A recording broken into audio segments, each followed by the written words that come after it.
Hi guys, thank you for joining us for another episode of our first season of the Eos exclusive interviews. Today I have Dr. Karl Fullam joining me from DBC, Clinical Physiotherapies. Am I correct? That's it, Yeah. not too far off, yeah. Fantastic. So Karl actually comes to us with a wealth of knowledge around physiotherapy and performance side of things. He's been working with UCD, and correct me if I'm wrong with this, but UCD, but with the rugby side of things and the soccer side of things, as well as lecturing and completing his doctorate studies here, all to do with kind of physiotherapy and how the body's moving. So we're going to chat a little bit about looking specifically at the lower limb side of things, and then zoning in particularly on the ankle stability side of what the grip socks can offer. So thanks very much for joining us today, Karl. Really appreciate your time. Firstly, would you tell us a little bit about kind of how you've come to be where you are and kind of the studies that you've done and the work that you've done in the past? Sure, so my undergraduate studies were obviously BSc in physiotherapy. Out the tail end of that, I suppose I got very fortunate. I was engaged with Professor Eamon Delahunt through UCD. We undertook some MSc studies, which then subsequently led to PhD studies. And a large part of the studies was foot and ankle, and that's what kind of it fell under. We looked at dynamic postural stability testing. We looked at some pitch studies, testing between third generation artificial turf and grass pitches. And then we looked at control intervention groups using cryotherapy. So we used cryotherapy on ankle and cryotherapy on knee, and we assessed that with force plates, and then we did some kinematic analysis with the CODA system. And the long and the short of it out of the 4 years is we found, particularly with your elite athlete cohort, that if you get an injury during a game, be it first half or within a time frame, whereas you have a break like that you would not use cryotherapy on it, on that injury at half time in a game. You would, and this is anecdotal, you would possibly strap it or do something of that ilk. So we kind of came to that, and we were very lucky over the years. We presented globally, we presented in Kentucky, International Olympic Committee, cool. We presented in Copenhagen, and thankfully at the tail end of it, got a PhD and defended, so it was great. Excellent. And I suppose for maybe people that aren't overly kind of aware of the kind of terminology in terms of when you're talking about cryotherapy and those types of things, what does that actually consist of? So what's the differences there? Yes, so cryotherapy is icing. So it's kind of the age-old. It's a debate that rages on. It's cryotherapy as an application of ice for a 15-minute period. Out the back end of the research, where we went into a lot more depth and detail, was the assessment of the force plate analysis to see what was happening in people's feet. And then out the back of that was what was happening within their joints, so their ankle, their knee, or their hip joint, and the compensatory strategies people would use, I suppose, to fix themselves in space to decrease the probability of injury. That's what we're assessing. And you were saying there in terms of, in a short period of time, almost like during matches and stuff like that, that strapping rather than getting thrown the ice pack on the ankle while you're sitting there over half time. Exactly. It's more helpful for the cryotherapy. No, so cryotherapy, Apologies. exactly. So what we would have found is cryotherapy actually decreases your joint awareness. So it decreases what you feel through your foot or your knee, which is understandable if anyone's ever applied ice to a knee or an ankle. You do get a little bit of numbing, which actually helps with analgesia. But then when it comes down to actually going back onto pitch, as I'm sure a lot of your clients and hopefully future clients know, you need to feel everything well on a pitch. Again, that was our statistical significance. This was our studies, and that is, I suppose, cut and dry, and we published papers on that. As a practicing physiotherapist who worked in the sporting field, I can make an anecdotal call to say that you would strap it. So I have to be forthright in that and have my my full disclosure on that. But again, I'm sure that any of yourselves or athletes that you've played with and physios you've worked with, there is the age old, we'll wrap a bit of tape on it and give it a go. And it usually works. That's what it does. So then, obviously that's the educational side of things, and you've done a lot of studies and research, but then you've also had the opportunity to apply a lot of that as well yourself. So what's the kind of more practical experience that you've had to date?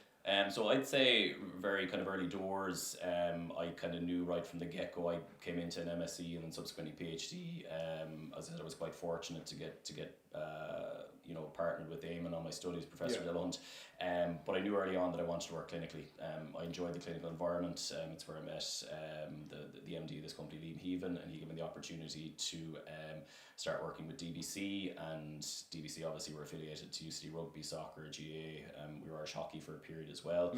And at the back end of that, we obviously work clinically in private practice, so you kind of see everything from your top end elite athletes right down to your 3-year-old kid to your 90-year-old, granny or granddad that wants to play a couple of rounds of golf. Yeah. So that's where I kind of found my niche, and I enjoyed it. I think like a lot of physios, you go into it with the view to I want to be the the Irish rugby, Irish soccer, the intercounty physio. That's the mindset of sport. Then that's I was unfortunate to never have got to professional level, and so I said I would apply myself in working in it, and was very privileged to work at international level for years. And that's my clinical end of it, and obviously with that there's a huge amount of preventative rehabilitation end of it, recovery strategies pre and post, and that's such a huge area, and it's become more pertinent in the last probably 5 to 10 years, more so than ever. And as a physiotherapist, and being engaged in that space, you have to keep current. You have to keep up with the research, the literature, and help your patients, be it in whatever way, shape or form, to number one, put them on a pitch, number two, keep them on a pitch, and then when they're off the pitch with injury, expedite recovery as safely as you can. Excellent. So then, I suppose, zoning in on the specific area that you kind of have specialised over the last couple of years in terms of kind of foot and ankle side of things, what would your advice be to people in terms of trying to prevent those injuries before they happen? Like, what would be methods, aside from possibly using kind of materials or products to prevent obviously injury, in terms of what can they do themselves, whether that's like these injuries happen no matter you're an elite athlete or you're walking in the park, you can get those types of injuries. So what could people do if they're looking to kind of secure their ankles, feet, and prevent those injuries? What would possible methods for them to do themselves to do that? I think typically at the elite level, it's almost already done for you. People will be affiliated exercise physiologists, strength and conditioning coaches, physios who have a huge preventative element to it. So it's almost built into a lot of people's warm-ups. FIFA have the 11 plus. Rugby have their own studies that are ongoing, and a lot of the dynamic warm-ups fall into this. So it's neuromuscular strength work. It's a fancy term for working on people's neural systems and muscular systems. It's balance work. It's proprioception, again, a fancy term for balance, and also it's lower limb strength and bilateral strength. A lot of our sports tend to be unilateral. Hurling, rugby, soccer, you work off one side a lot of the time, so typically you have a dominant and non-dominant limb. So it's trying to get some equilibrium between the two from a strengthening perspective, a balance perspective, and probably the most pertinent term for me, working with patients, athletes, and in the teaching sphere as well, is the SAID principle. So it's specific adaptations to imposed demands. Whatever your sport is, that's your demand, you adapt accordingly. If you're a basketball player, you're up and down a court, you're moving within a tight space, there's a lot of jumping and landing. You will modify your body, which is ultimately your tool for doing the sport, accordingly to what that is. If you're a speed skater, you don't jump and land, but you need to have different strength profile, you need to have different types of endurance. So it's always changing your body and adapting it to what that would be. So for feet and ankles, which ties into knees and hips, it's the whole kinematic chain. You're trying to strengthen the musculature around the joints, ensure that your proprioception and balance is adequate in those joints, and you're adapting your body to be capable of tolerating the load that you put through it. 100%. Yeah, no, that's brilliant. So then that's obviously beforehand, and that's preventative measures. So for those then, if we look, God forbid, someone does end up with any type of kind of foot ankle injury, what are the best methods, kind of top 2-3 methods maybe, or things that they can do themselves? Obviously they're going to have their own physiotherapist helping them out with that recovery, but what are the key things that they should? I've hurt my ankle in training, I can't see a physio for maybe 2 or 3 days. If they're in the amateur game, what would your advice be to them in terms of trying to localize that kind of injury and keep it and minimize making it any worse, for example? Yeah, so it's very simple to say it, but it's one of these ones that's difficult in practice. So what you would typically say to people if it's pure ankle injury, if you've got bony tenderness, you're sore around the bone, if you have pain, and then if you're pain with weight bearing, that's an indicator to get an X-ray in the first instance, and obviously anyone can do that public or privately. So that's your first port to call, and that's what you'd initially instruct people to do. Secondary to that, after that, if you feel that it's not at that level of severity, ice is a great early intervention. 15 minutes, cryotherapy, just your regular bag of peas, your ice pack. It doesn't have to be a fancy cryo cuff or a game ready or any of the fancy kit that's out there. Apply ice for 15 minutes, do that a couple of times a day, and then decrease movement in the joint like that, and don't overload it. Most people, when they go to A&E, you'll be x-rayed. If you're clear, you'll be put in a boot, you'll be possibly told to be on crutches for a period of time. You will hope that the consultant you see will direct you accordingly. If not, I would just go with immobilize the joint so that you're not doing too much movement through it, ice it, and then, as you said, get in and see whoever your recording health professional is, and get them to review it and go from there. Brilliant stuff, brilliant stuff. And so, as you know, you've been introduced to our Eos grip socks of late, and I suppose what we'd love to know is kind of, firstly, you're wearing them yourself, so you've had your experience. So I suppose, what's your thoughts on the socks, and do you think in general grip socks have an ability to be kind of preventative or a helpful measure for athletes, and do you think that's possible, or definitely something that athletes could invest in? I think absolutely. From my own personal experience, I'm in the twilight of my playing career. So you're trying to do every modality possible to keep yourself on the pitch and keep yourself healthy for a 6, 7, 8, 9 month season.